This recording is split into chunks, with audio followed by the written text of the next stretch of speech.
Hello everyone, for my only video for today, because I have others in progress with the content, I am reviewing Monarch Legacy of Monsters.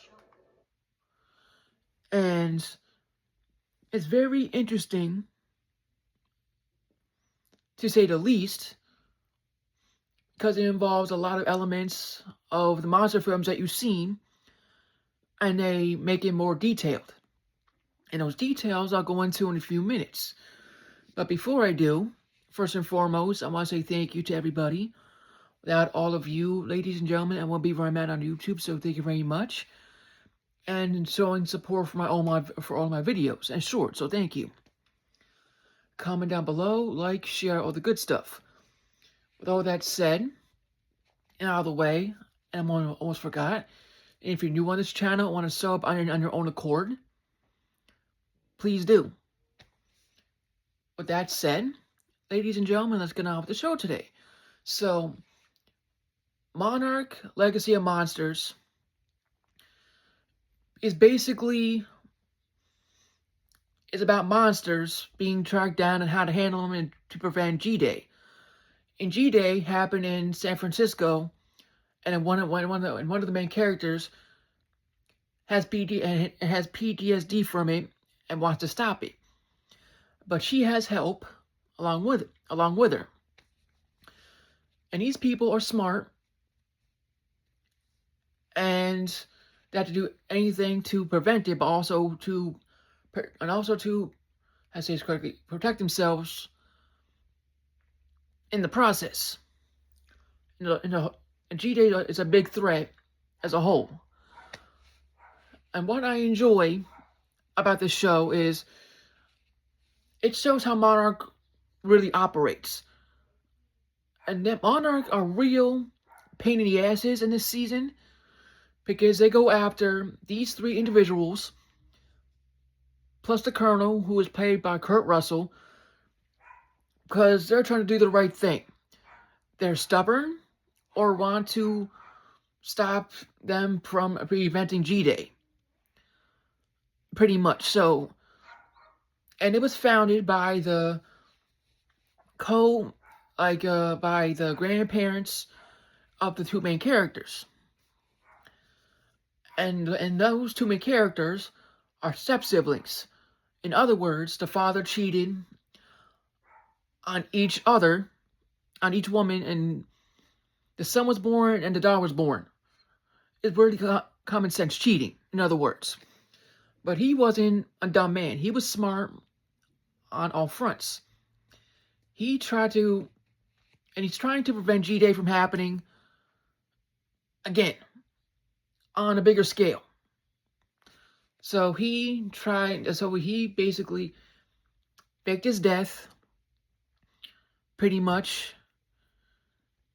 And you see monsters in this. It's not all about people problems. It's not all about corruption. It's not all about the military being a-holes about doing the right thing in this show. It's basically about the bigger picture. It's about stopping G-Day and their sides. If you were on the side of the main characters, you went on a journey with them to figure out what was going on. And you've seen the side of Monarch, who's trying to stop them left and right, and hide everything that's already public enough as it was. And the main character's father worked for this organization and hid, and he has a man of secrets, to say that up front now. He has a man of secrets and hid things, made things encrypted so Monarch won't find out. So his kids find out all those things, and we are at that part in the first season where they are close to stopping G-Day from happening 10 times over, and people are leaving Monarch as it is.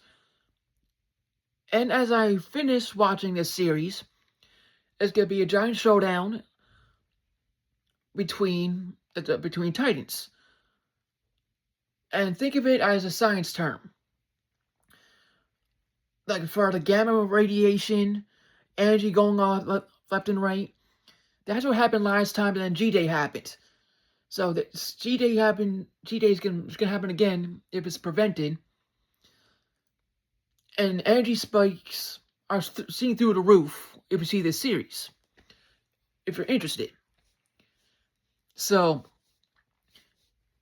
as I explained about the characters, and of course they don't have squeaky clean backgrounds. They don't. And I appreciate the main character from Captain America, who played Captain America in the TV series. He played in this, and he played two main characters. He played a young Kurt Russell,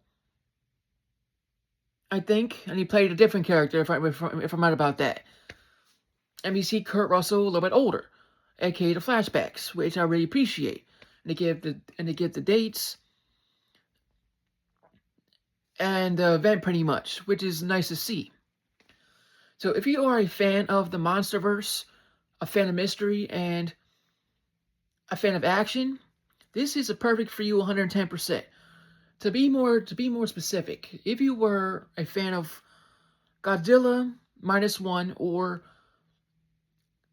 Godzilla versus Kong and all those films, this is a TV show for you. But you can see a lot of things already mentioned, and less monsters, unfortunately, until the end of the first season. And towards the second season, you might see more monsters. I don't know yet. But the first season, you can see a lot more monsters. I'm sorry, less monsters and more people problems, more corruption. The battle of doing the right thing, that type of thing. So that's a heads up I'm going to give on that. With all that said, out of the way, and again, if you're a fan of the MonsterVerse era, if you're a fan of mystery, then you're definitely going to enjoy this without question. Easily. With all that said, I'll close off with this. Just keep an open mind about this show and see what you think. If you don't like the show, I can understand. If you do like it and want to watch it, give it a chance, I would say go for it. I would highly recommend it. Thank you all again for the love and support for this channel and for my work on here as well, so thank you. And if you want to sub on here on your own accord, please do. My channel is at HistoryBuff 2.0. You can't miss it. May God bless you all, and I will see you on the next one.